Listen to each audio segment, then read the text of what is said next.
हैरान हो गया हूं, मैं परेशान हो गया हूं। ख्वाजा आसिफ साहब ने तो मुझे जगा दिया है। मुझे नहीं पता था कि इतना ज्यादा यानी पाकिस्तान डिपेंड कर रहा है अमेरिका पर। लेकिन लोगों को याद है कि ये इनकी उस वक्त बहादुरी कहाँ गई थी जब सऊदी अरब के कहने पर इन्होंने वादा करके ये मलेशिया नहीं गए और उर्दवान और महातीर का जो एक वो वहां पर एक नया ब्लॉक बन रहा था, ये वहां नहीं गए।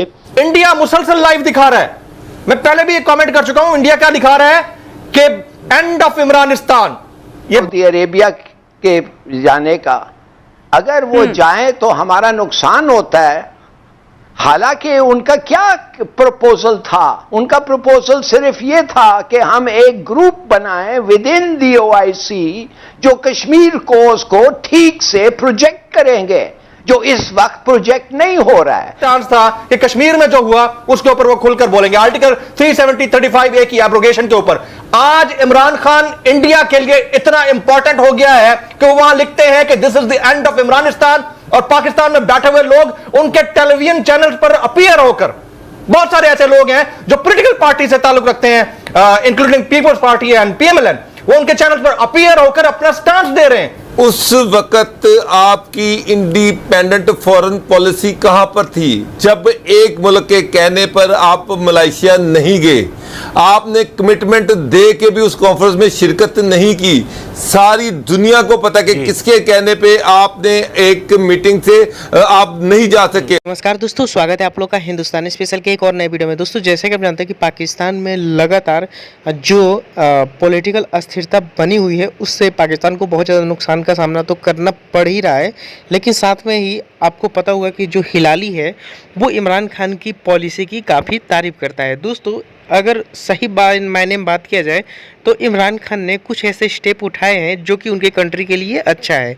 लेकिन जिस प्रकार से पाकिस्तान की इकनॉमी और कहीं ना कहीं बहुत सारी जगहों पर फॉरेन पॉलिसी जो है वो इतनी ख़राब हो चुकी है इमरान खान के दौर में कि जो वर्ल्ड के जितने भी देश हैं वो आज इमरान खान से खास करके पाकिस्तान से जो है वो दूरियां बनाए बैठे हैं, जिसकी वजह से जो पाकिस्तान है उसमें इकोनॉमिक क्राइसिस देखने को मिल रहा है और इसीलिए पाकिस्तानी आवाम भी बहुत ज़्यादा गुस्से में थी। दोस्तों, आपको पता होगा कि जब आर्टिकल 370 और 35 पे हटाया गया तब पाकिस्तान ने एक बहुत गलत स्टेप लिया कि उन्होंने व्यापार ही इंडिया से बंद कर दिया। जिसके बाद से आपने देखा कि कैसे पाकिस्तान में जो बाजार हैं वो अपने चरम सीमा पर पहुँच गए और जो महंगाई है वो भी आसमानी छूने लगी, जो कि एक बहुत गलत डिसीजन था इमरान खान का। लेकिन अभी जो बात हो रही है कि जो अमेरिका है वो यहाँ पर पाकिस्तानियों का कहना है कि वो यहाँ पर लोगों को पैसा दे रहा है, जिसकी वजह से जो इमरान खान है उनकी गवर्नमेंट जाने वाली है। तो चलिए वीडियो में आगे बढ़ते हैं और देखते हैं कि जो हिलाली है वो इतनी तारीफ कर रहा था, फिर उसको जवाब किसने दिया। फारूकी, मैं तो हैरान हो गया हूं, मैं परेशान हो गया हूं। ख्वाजा आसिफ साहब ने तो मुझे जगा दिया है। मुझे नहीं पता था कि इतना ज्यादा यानी पाकिस्तान डिपेंड कर रहा है अमेरिका पर कि उसके बगैर तो हम शायद एक दिन भी गुजारा नहीं कर सकते। तो ये मुझे लगता है अब ये इनकी हुकूमत आएगी तो फिर शायद बहुत बेहतर हो जाएगा ये IMF और FATF के सारे मामलात। लेकिन फिर FATF ने हमें ग्रे लिस्ट में डाला ही क्यों था नून लीग के दौर में? ये भी अब एक बहुत बड़ा सवाल बन जाता है। तो अमेरिका उस वक्त हमसे नाराज था, अब क्या हालात है? तो ये इमरान खान साहब को तो ये मिलकर समझा रहे हैं, इमरान खान को समझ क्यों नहीं आ रही? अब भी वक्त है कि अमेरिका से माफी मांगकर जो भी गलती हो गई तो मामला बड़े अच्छे तरीके से आगे चलाए जा सकते हैं और हमें तो और बेहतर मिल सकता है। ये वेंटिलेटर और ये ड्रिपें सारी खत्म हो सकती हैं, हमें अच्छी खासी खुराक मुहैया कर सकता है अमेरिका। ये इंतहाई मज़ाक़ खेज बातें हैं। वो लोग जिनकी इन्वेस्टमेंट, जिनका पैसा, जिनके बाल बच्चे, जिनके कारोबार, मनी लॉन्डर्ड पैसा सारा अब दूसरे मुल्क के अंदर मौजूद है और सबको पता है कि कौन सा ममालिक में है। और सबसे ज्यादा अगर किसी को तकलीफ हो रही है एंटी अमेरिका सेंटिमेंट के ऊपर तो वो यही लोग हैं। माजरत के साथ, मैं इंतहाई माजरत के साथ कहना चाह रहा हूं, ब्रेक से पहले आपकी जनरल गुलाम मुस्तफा साहब से बात हो रही थी। साबिक वज़ीर ख़ारिजा जिनके बारे में आप ये कह रहे हैं, उनको सब हकीकतों का पता है। वो मिलते रहे हैं नवाज शरीफ साहब के साथ, दौरे करते रहे अमेरिका के, वो जानते हैं अमेरिका के बगैर तो उन्होंने कहा हमारी जो सांसें बंद हो जाएंगी। जी जी, वो बिल्कुल मैं कह रहा हूं ना कि उनके जो कंसर्न्स है ना उनके ऊपर उनको सलूट मारने को दिल करता है, उनको सलूट मारने को दिल करता है। और उनके इस एडमिटेंस पे कि इमरान खान खतरनाक हो चुका है, तो आप सोचिए कि जो इक्तदार में रहते हुए इतना खतरनाक है, अगर सड़कों पर निकला तो कितना खतरनाक होगा। इस बात को भी छोड़ दीजिए। मैं इंतहाई अफसोस के साथ कहता हूं, ब्रेक से पहले हमारी जनरल मुस्तफा साहब से बात हो रही थी उन्होंने कहा कि इमरान खान मैटर नहीं करता, यह रियासत मैटर करती है। बड़ी जबरदस्त बात की उन्होंने यह भी कहा कि रियासत मैटर करती है, जो भी बाद में प्राइम मिनिस्टर आएगा वो उसको इन्वेस्टिगेट कर लेगा। यानी एक शख्स बाकायदा तौर पर इतने बड़े लेवल पर जो चीफ एग्जीक्यूटिव है इस मुल्क का, वो ये कह रहा है कि एक साजिश रचाई जा रही है और उसकी इन्वेस्टिगेशन बाद में आकर वो लोग करेंगे जिनके ऊपर इल्जाम है। यानी जो इस सारे मामले के अंदर मुलजिम है वो इसको इन्वेस्टिगेट करेंगे बाद में इक्तदार में आने के बाद। पहली बात तो ये। दूसरा, इंडिया मुसलसल लाइव दिखा रहा है। मैं पहले भी एक कमेंट कर चुका हूं, इंडिया क्या दिखा रहा है कि एंड ऑफ इमरानिस्तान। ये मामला इमरानिस्तान का नहीं है। इमरान कौन है मैं आपको बता देता हूं। पिछले 3 साल के अंदर, in last 3 long years, Pakistan hosted 2 OIC summits, foreign minister summits. किस पे ऊपर थे? एक कश्मीर के ऊपर था, दूसरा अफगानिस्तान के ऊपर था। अफगानिस्तान में वैसे ही पाकिस्तान ने, अगर अपेरेंटली अपना ये हमारा स्टांस हो या ना हो, पाकिस्तान को एक बड़ी कामयाबी मिली जब वहां पर अफगानिस्तान को आजादी मिली है, अमेरिका का इनखला हुआ है, ये उससे बड़ी कामयाबी थी। तीसरी बड़ी कामयाबी, आप और हम चुप तो नहीं बैठ सकते ना, हमें तो सब नजर आ रहा है। हमें तो सब नजर आ रहा है कि इमरान खान ने क्या किया है पिछले 3-3.5 साल के अंदर। इस्लामोफोबिया के ऊपर यूएन जनरल असेंबली के अंदर जो स्पीच उन्होंने की है, दैट वाज कमेंडेबल। उसके बाद यूनाइटेड जनरल असेंबली में जो कुछ हुआ, यूनाइटेड नेशंस ने 15 मार्च को एक दिन के तौर पर रिकॉग्नाइज किया। ये छोटी काविश नहीं थी।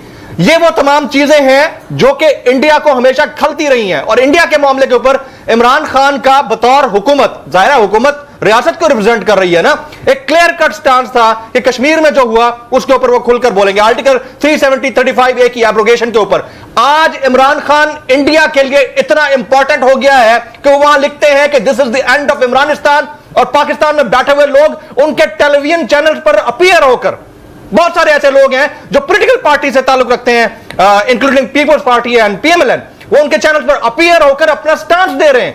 आप किस रियासत की बात करते हैं? और आप इन्वेस्टिगेशन करने के लिए एक प्रॉपर रिजीम चेंज को एंडोर्स करके, आप एक सिटिंग प्राइम मिनिस्टर को उसकी सीट से हटा के उसके बाद इन्वेस्टिगेशन करेंगे। इन्हें फायदा होगा क्योंकि लोग बड़े समझदार हैं। फॉरेन देखें, 2 पहलू हैं, एक तो इनकी अंदरूनी पॉलिसियां, और दूसरा जिस पर अब ये हाईलाइट कर रहे हैं कि मैं बहुत डटा हुआ हूं और दूसरे मुल्कों के सामने।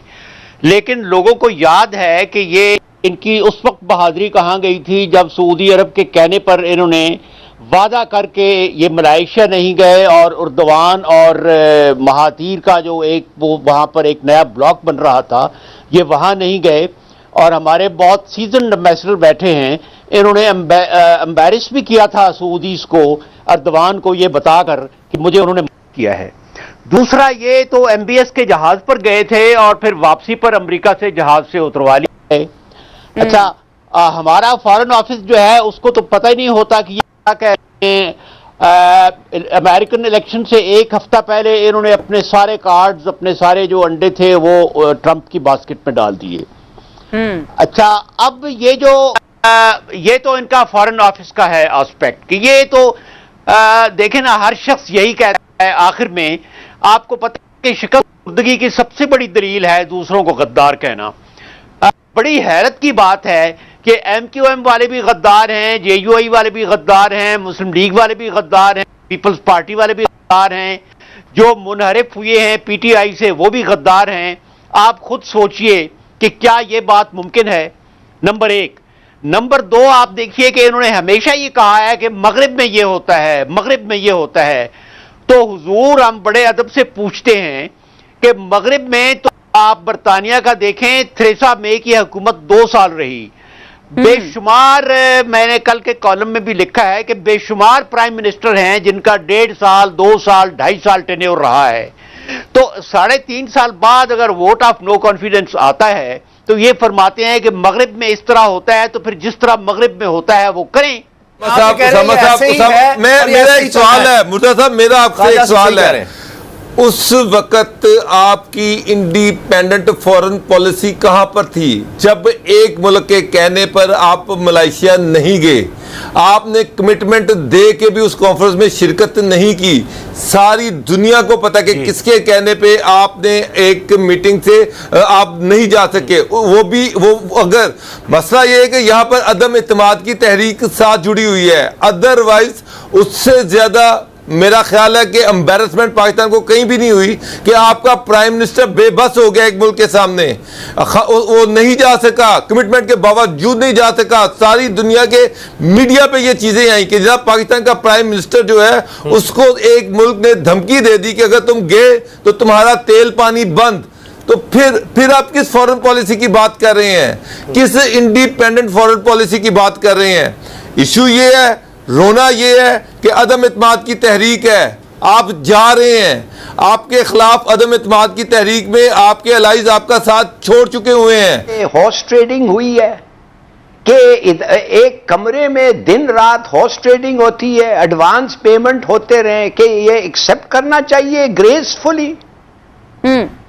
क्या हमें, क्या अगर एक आदमी को उसके अपने इदारे और नेशनल इंटरेस्ट बता रहा है कि अगर वो मिसाल के तौर पे सऊदी अरेबिया के जाने का अगर वो जाए तो हमारा नुकसान होता है, हालांकि उनका क्या प्रपोजल था? उनका प्रपोजल सिर्फ ये था कि हम एक ग्रुप बनाएं विद इन दी ओआईसी जो कश्मीर कोस को ठीक से प्रोजेक्ट करेंगे, जो इस वक्त प्रोजेक्ट नहीं हो रहा है। और वो इसलिए नहीं हो रहा है कि हमारे जिगरी दोस्त जो हैं वो हिंदुस्तान के साथ खड़े हुए हैं और उस मामले को प्रोजेक्ट नहीं करने दे रहे हैं। क्या वो भी बड़ी गलती थी?